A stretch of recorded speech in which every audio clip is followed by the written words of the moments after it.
Hello friends, मैं नरेंद्र शर्मा आज आपको मार्केट के बारे में थोड़ा मैं डिस्कस करना चाहता हूँ। जैसे कि आपको मालूम ही है, आज का मार्केट हमारा फ्लैट बंद रहा है।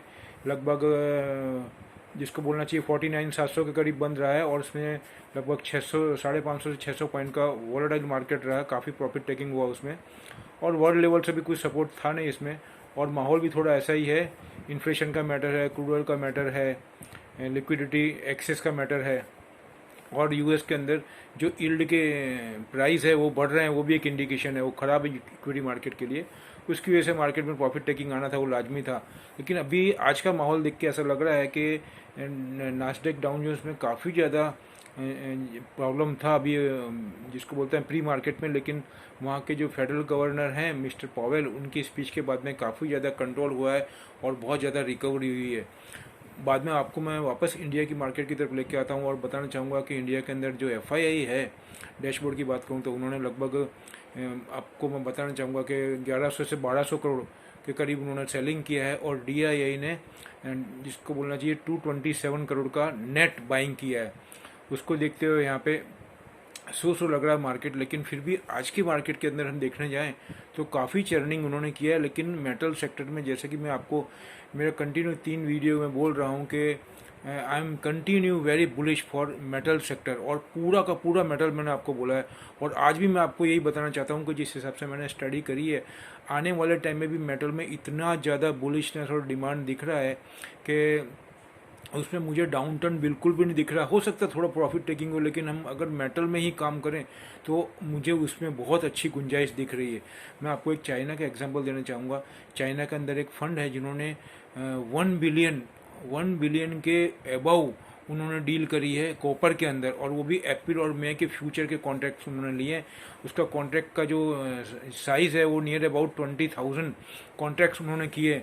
उसकी वजह से और भी जो बड़े बड़े ब्रोकर हैं उनका पूरा फोकस उसके ऊपर गया कि इतना क्या ऐसा कॉपर में है कि इन्होंने इतना बड़ा डील किया है। और यूएस के अंदर भी मैंने एक आर्टिकल पढ़ा है, वहाँ पे स्टील के अंदर इतना ज़्यादा क्रंच है कि जो स्टील की डिमांड है फैक्ट्री के अंदर, वो फैक्ट्री के अंदर डिमांड सप्लाई में बहुत ज़्यादा गैप है।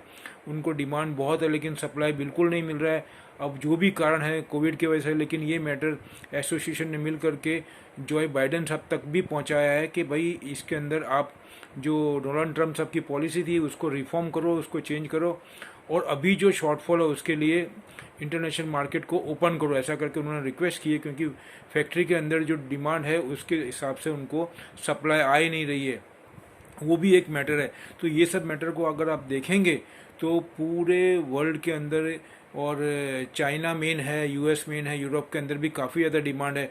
आज की बात भी करूँ तो यूरोप के अंदर पॉजिटिव है स्टील, और फ्यूचर के मार्केट भी देखोगे तो भी स्टील। तो उसके हिसाब से कल मुझे और ज़्यादा गुंजाइश लिखती है। जो ये रेट है उसमें अगर थोड़ा सा 2% 1% का अगर मान लो कि प्रॉफिट टेकिंग आता है, अगर वहाँ पे हम एंटर करते हैं और हमारा हॉरिजॉन्टल अगर 1 डेढ़ महीने का है, तो हमको इसमें पूरे चांसेस है कि हमको बेनिफिट मिले, ऐसा मान के मैं चल रहा हूँ। बाकी आपको ये भी बताऊँगा कि जो हमारे यहाँ का मार्केट है उसमें कंपेयर टू अदर वर्ल्ड, अभी भी हमारी जो इंडिया की पोजीशन है वो कंपेयर टू वर्ल्ड बहुत स्ट्रांग है, अंडरटर्न बुलिश है। इसके अंदर मैं आपको ये भी बताना चाहूँगा कि एक कंज्यूमर आइटम जो है उसके भी शेयर काफ़ी अच्छे हैं।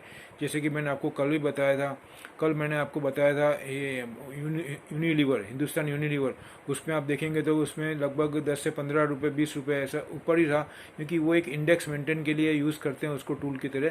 तो उसमें मूवमेंट अगर मार्केट काफ़ी ज़्यादा क्रैश होता तो मे भी पॉसिबल उसको अप करेंगे। अभी एक सेक्टर जो है आईटी का, वो अपने डॉलर के अंदर जो स्ट्रेंथ आ रही है उसकी वजह से उसमें मुझे अभी गुंजाइश नहीं दिख रही है उसमें पोटेंशियल। लेकिन ये डॉलर के स्ट्रेंथ की वजह से अभी उसमें लोगों का रुझान कम रहेगा, उसकी वजह से हम उससे दूर रहें तो ही अच्छा है। लेकिन एक मेटल सेक्टर अभी भी इतना अच्छा है, और कंज्यूमर सेक्टर जिसमें हमको काफ़ी ज़्यादा बेनिफिट मिल सकता है। तो उसको मद्देनज़र रखते हुए अगर हम काम करेंगे तो हमको बेनिफिट हो सकता है, ऐसा मैं मान के चल रहा हूँ।